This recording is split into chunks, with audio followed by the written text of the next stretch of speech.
Bonjour, donc pour vous présenter cette animation sur le principe de fonctionnement d'une pile, vous allez avoir différentes étapes.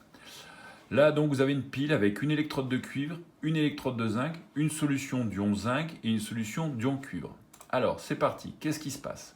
Nous constatons que l'électrode de zinc est attaquée.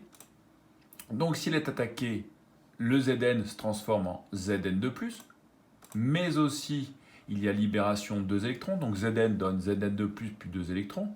Il s'agit dans ce cas-là, dans cette partie-là, sur l'électrode de zinc, d'une oxydation. On parlera d'anode, pensez à oxydation anode. Ici arrivent des électrons. Il y avait en solution des ions cuivre. Ces ions cuivre, que vont-ils faire? Ils vont venir récupérer les électrons, formant du coup, vous le voyez, un dépôt de cuivre sur l'électrode de cuivre. Donc Zn2+, plus 2 électrons va donner Cu. Il s'agit d'une réduction. Réduction, ça commence par une consonne. Donc on va dire que ça sera une cathode.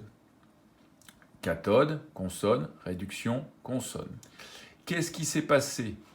Les électrons sont partis d'ici, sont venus ici. Le courant étant en sens inverse, qu'est-ce qui se passe? Là, je peux dire que c'est le pôle plus de ma pile, et là donc le pôle moins. Circule du courant, que je peux mesurer avec un ampèremètre. Précisons qu'il ne faut jamais relier directement le plus au moins, on fait un court-circuit, ce qui reviendrait à dire que la résistance est infinie. Dans ce cas-là, je mets ma pile à plat.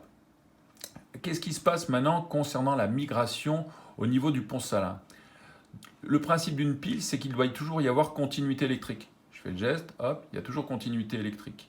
Là, à l'extérieur, ce sont des électrons qui assurent le mouvement des charges. Par contre, en solution, il n'y a pas d'électrons. Donc, du coup, il y a bien migration d'ions, mais il y a aussi une migration d'ions au niveau du pont salin. Là, qu'est-ce qui se passe au niveau de l'électrode de zinc? Il y a eu fabrication d'ions Zn2+. Donc, pour assurer la continuité, il y a donc une augmentation de Zn2+. Donc, pour le coup, on va compenser cette augmentation de Zn2+, par un apport en SO4 de moins. Ici, il y a une diminution de charge plus, donc pour cette diminution de charge plus, il va y avoir un apport de Na+.